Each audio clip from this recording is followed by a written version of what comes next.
இது ஒரு awareness video. உங்கள் உயிர் மேலே ஆசை இருந்தால் இந்த வீடியோவை மேலே தள்ளிடாதீங்க. காலையில் ஒரு நியூஸ் பார்த்தேன். ஒரு அக்காவுக்கு நகைக்கு ஆசைப்பட்டு பக்கத்து கடையில் வேலை செய்கிற ஒரு தொழிலாளி வந்து அந்த அக்காவை வீடு புகுந்து பிரசாதம் கொடுக்குற மாதிரி கொடுத்து வீட்டுக்குள்ளே போய் நகையை பறித்து மண்ணெண்ணெய் ஊற்றி கொளுத்திட்டு எஸ்கேப் ஆக போய் பிடிச்சிட்டாங்க.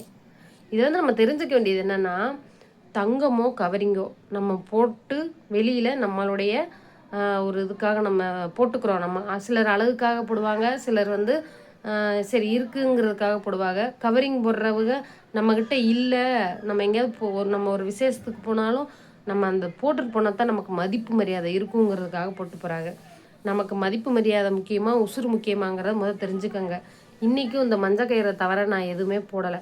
நான் அப்படி எங்கேயாவது போட்டு போனாலும் எங்கள் வீட்டுக்காரர் கூடத்தையும் கல்யாணம் காட்சிக்கு எங்கேயாவது போனால் கவரிங் போட்டு போவேன், இல்லைன்னு சொல்லலை. கவரிங் தான் போடுவேன். என்கிட்ட தங்க இல்லை, அது வேறு விஷயம்.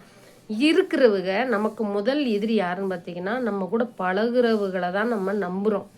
ஆனால் நம்ம கூட இருக்கிறவங்களே தான் அந்த மாதிரி பிரச்சனை செய்கிறாங்க, பார்த்துக்கங்க. அதனால் யாராக இருந்தாலும் தனியாக இருக்கிற வீட்டில் இருந்தீங்கன்னா, நகநட்டோடு இருக்கீங்கன்னா, கதவை அவ்வளோ சீக்கிரத்தில் திறக்காதீங்க. வீட்டில் சிசிடிவி கேமரா வச்சுக்கோங்க. தனியாக இருக்கிற வீடுகளில் சொல்கிறேன். மக்களாக இருக்கிறவங்களுக்கு பிரச்சனை இல்லாமல் இருந்தாலும் வண்டியில் போக வரையில் பிடிங்கிட்டு போயிட்டாங்கன்னா என்ன செய்கிறது? கழுத்துலையும் சேர்த்துல அடிபட்டு போயிடும். அதனால் பாதுகாப்பு கருதி தயவு செஞ்சு யாருமே நகைநட்டுகளை தேவையில்லாமல் போடாதீங்க. இன்றைக்கி தங்கம் போல் நிறைய போலிகள் வந்துருச்சு. ஆனால் திருட்டு பயிலுக்கு தெரியுமா அது தங்கமா போலியா அப்படின்ட்டு?